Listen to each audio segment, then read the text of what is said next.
Hey friends, it's Jenny. Welcome back to my kitchen. Today we are making something so fun. This one goes out to all the littles in your family. We are making homemade SPAGHETTIOS. I have made these over the years for my grandkids, and I've got to tell you, it is one of their absolute favorite dishes. And it's something that we can feel good about as moms and grandmas because it cuts out all those bad ingredients that we don't know, and this is just basic things you can find in your fridge and pantry every day. So let's get making. All right, friends, here's our ingredients. We have 1 pound of regular ground beef and 1 egg. We have a half a cup of Panko gluten-free breadcrumbs. We have our seasonings that include 1 teaspoon of salt, half teaspoon garlic powder, and half teaspoon onion powder. And that'll a little bit of, we're gonna give it a couple shakes of pepper in those meatballs as well. And then for our sauce, we've got 2 tablespoons of butter. We've got a thickening mixture that I make. I do 2 teaspoons of arrowroot powder to 4 teaspoons of gluten-free flour, and that gives you the 2 tablespoons. So we're gonna put this butter and this little thickening mixture together, and then we're gonna add a cup of milk, 4 cups of I have a boxed red pepper and tomato soup, and I'll talk more about that in just a little bit. And then we have a cup and a half of shredded cheddar cheese, and 1 8-ounce box of Jovial gluten-free stelline. Now that's the smallest type of pasta that I could find gluten-free. Of course, we're making this gluten-free today, but you could always make this using regular ingredients as well. First thing we're gonna do is we're gonna get that oven going. So let's preheat to 350, and then I'll show you how we're gonna roll those babies up. Now, first up, I'm gonna go ahead and I am going to whiz up this half a cup of breadcrumbs. As you can see, the grains of this gluten-free, I love the gluten-free breadcrumbs, but they yield a great product when you're making like a chicken cutlet or a chicken nugget. But for this recipe, we want these breadcrumbs to kind of disappear, and they're just a little bit chunky for that. So I'm just gonna go ahead and I'm gonna pulse that up a few times in my food processor and kind of break those breadcrumbs up a little bit so they kind of disappear in our recipe.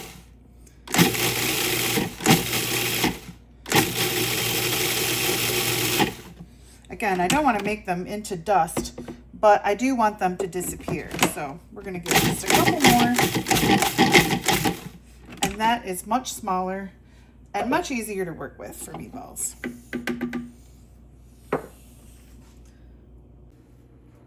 All right, we're gonna get everybody into the pool and start mixing those little meatballs. I'm gonna start by breaking up my hamburger just a little bit before I get my other ingredients in there. And we'll do our 1 egg. All right, let's see if I can, yes. And then we've got our half a cup of whizzed up breadcrumbs. Got a little dusting at the bottom there. And then we've got our seasonings. We've got that 1 teaspoon of salt, half teaspoon of onion powder, and half teaspoon of garlic powder. So, and you know, normally I would kind of maybe spice meatballs just a little bit more than that, but remember these are for kids, and so they're not looking for like, you know, super fancy meatballs. So, all right, just a few shakes of pepper and we'll mix.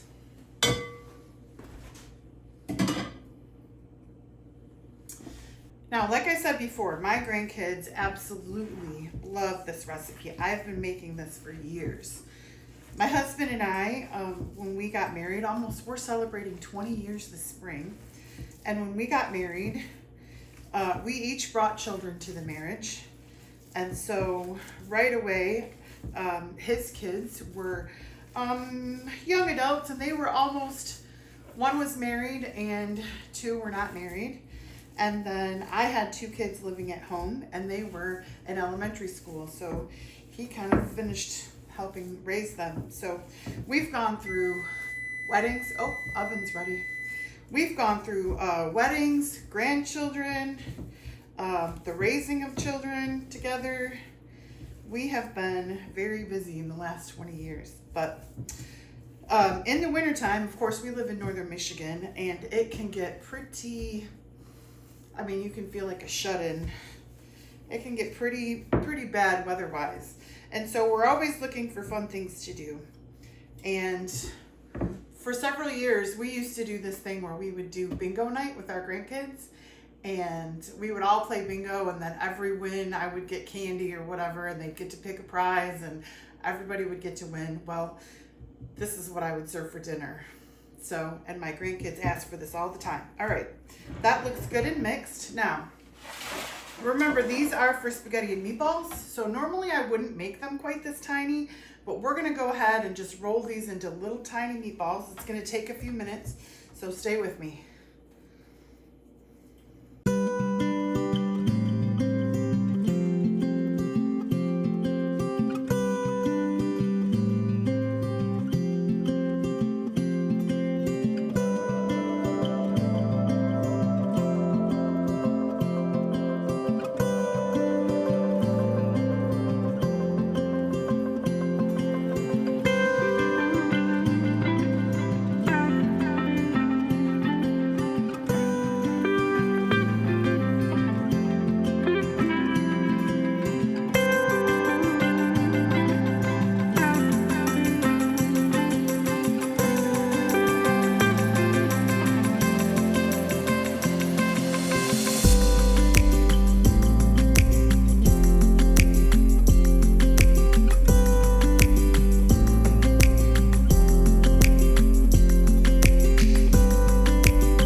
All right, meatballs are done.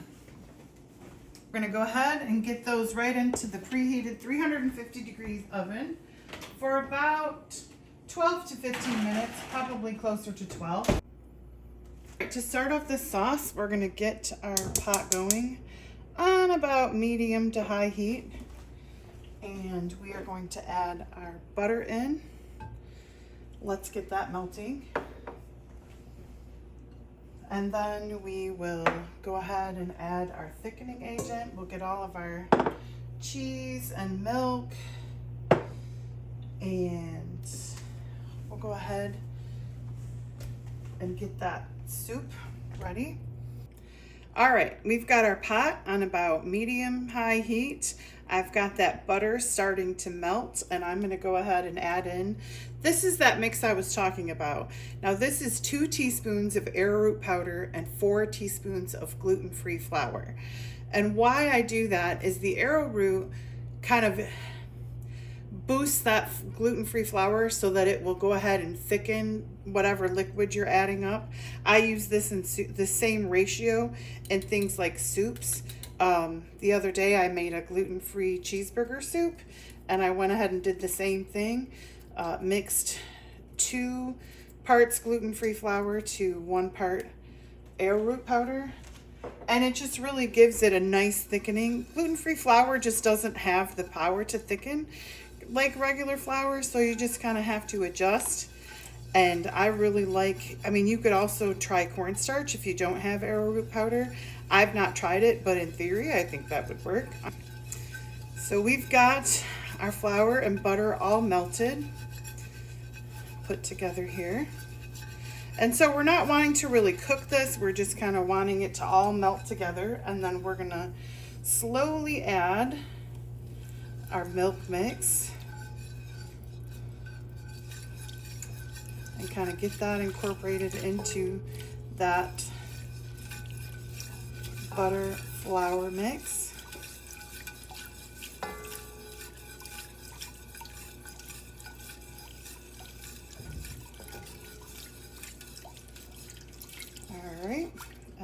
get that to thicken up just a little bit. And this goes really quick and easy. And if you wanted to, you could actually leave out the meatballs. I mean, if you have really small children or children that just don't love meat, you could also just kind of start with this step. Start with your milk and flour and then add your soup and cheese and put that over noodles. I mean, that would be a nice lunch for small kids. But I know the older kids, my older kids anyways, my grandkids tend to really just love that, those little meatballs. So, but either way, in or out, you can make just SpaghettiOs or SpaghettiOs and meatballs. All right, I can see that's starting to thicken up a little bit.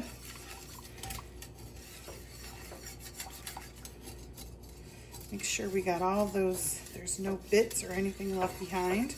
And as you can see that it's starting to thicken, it's starting to bubble a little bit. So we are going to go ahead and we're going to add this cheese at this point. All right. And we are going to turn that down just a little bit. All right. And we'll get that cheese all incorporated.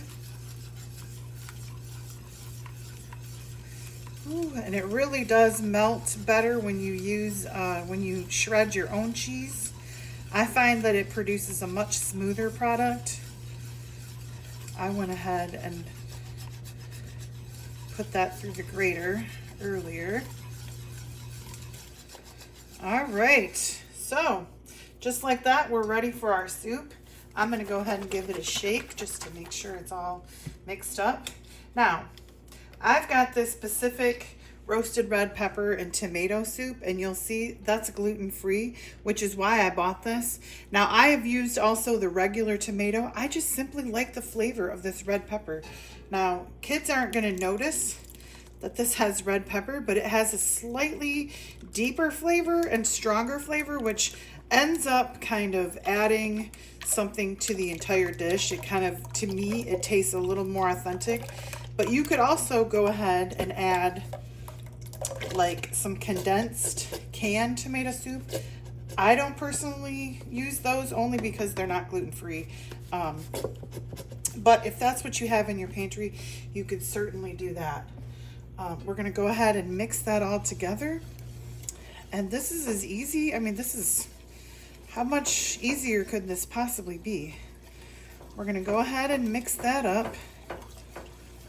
And our meatballs have about 3 minutes left on the clock. So we were able to get this sauce done before those meatballs are even finished cooking. So that is it. That is our sauce right there. And then you can go ahead and taste it for salt. I don't think that it's going to technically need a lot of salt because we are using a pre-made soup. You could also add your own soup. Now, I've tried this with marinara sauce. I've tried this a couple different ways. It just doesn't quite produce the flavor that you're looking for, although it's not a bad flavor. So make your substitutions as you need to. I'm going to go ahead and turn that off the heat. And our Spaghettio sauce is done. In the meantime, we're going to get that Spaghettio noodle water going. So I've added my salt, and I'm going to go ahead and turn that on to high heat and get that boiling, and we'll get our noodles in. Our meatballs are done. So we're gonna go ahead and pull those out of the oven. Woo, those look delicious. Just add those right into our sauce. All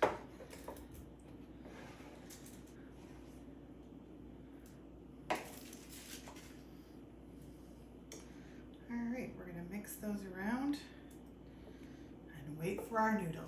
Our pasta water is just about ready, so I wanted to take a second and just talk about the pasta. Now, today I'm making the gluten-free version of SpaghettiOs. So I am using these Jovial gluten-free stelline. These are the smallest pasta that I could find, but you certainly can use, I have used ditalini pasta in the past. I've used alphabet pasta in the past. I mean, in a pinch, you could use orzo if you needed to. I mean, but I think if you can find fun shapes, I think kids appreciate that more. These are little stars. And so my granddaughter absolutely loves these pasta. All right, we're gonna go ahead and add those pasta into our boiling water. And there you have it. Our pasta is done. And I wanted to mention, when you're cooking with this tiny of pasta, I wouldn't add that pasta back into the sauce once it's finished.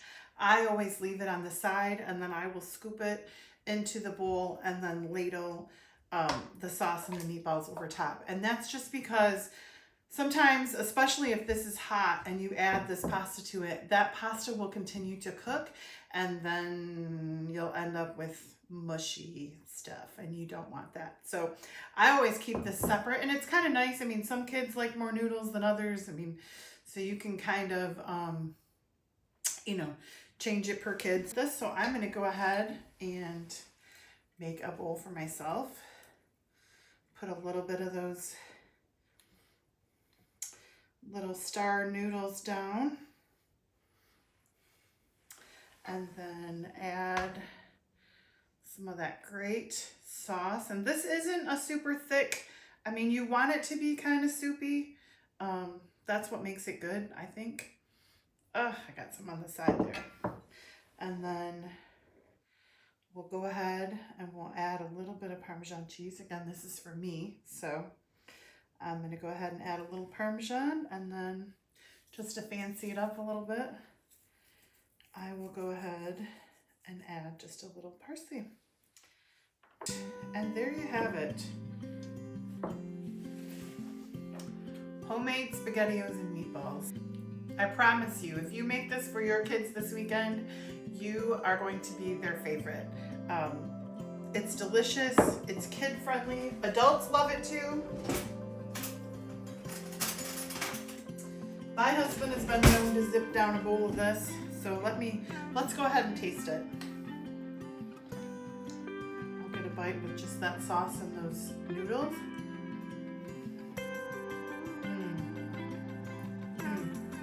I'm telling you, that red pepper soup, it is just a little bit darker, deeper flavor than a classic tomato, in a box anyways. And so I love that. Again, that's specific, gluten-free, red pepper. I'm gonna go ahead and try a meatball for you.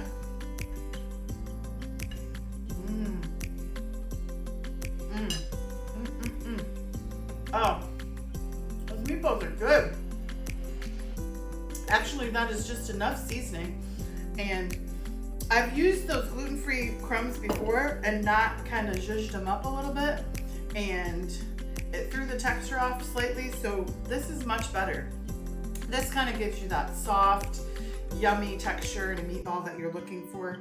So I know your kids are gonna love this. So you should make this weekend. Let me know how it works out. If you like this video, please share it with somebody. Send it to a mom or a grandma that should make this for their kids. And as always, subscribe, and we'll see you next time.